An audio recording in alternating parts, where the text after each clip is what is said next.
Pact with the devil.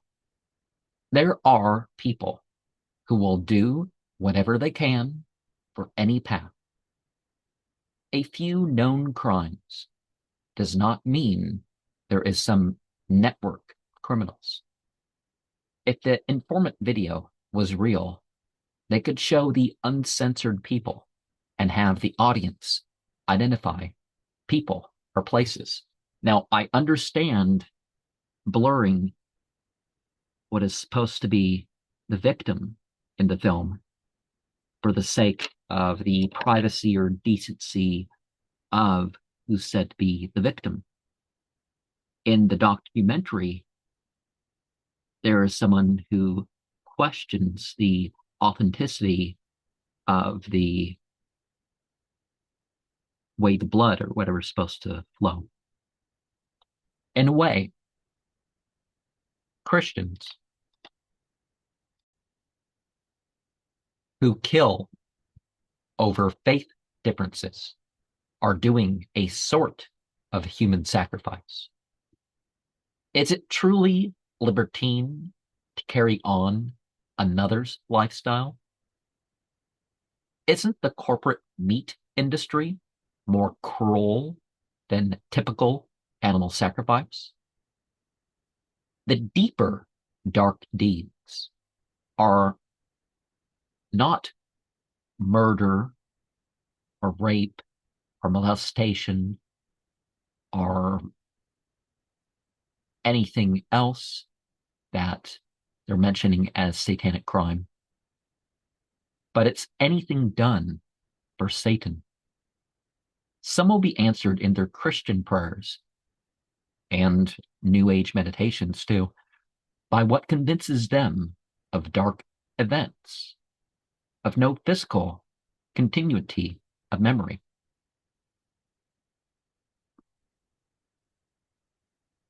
Some will give themselves explanations for their own behavior problems or interpret the slightest of visions wildly.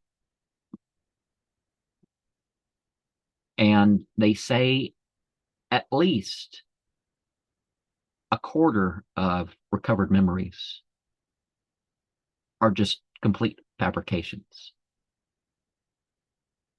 And whether by intention or otherwise, other recovered memories are projected explanations of events, are manipulated senses of reality too.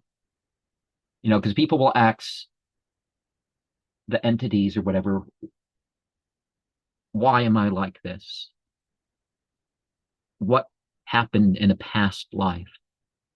I don't remember when I was 5 years old what happened. And a lot of these organizations that they talk about, they're not secret. So it's not like there's secret messages and stuff.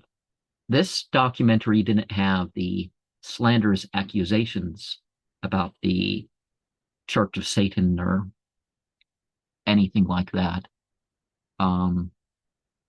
People do tend to mention the thing in Aleister Crowley that was basically symbolic, and everybody involved in Thelema basically knows it's symbolic, but, you know, people still bring up magic and theory and practice and that sort of stuff.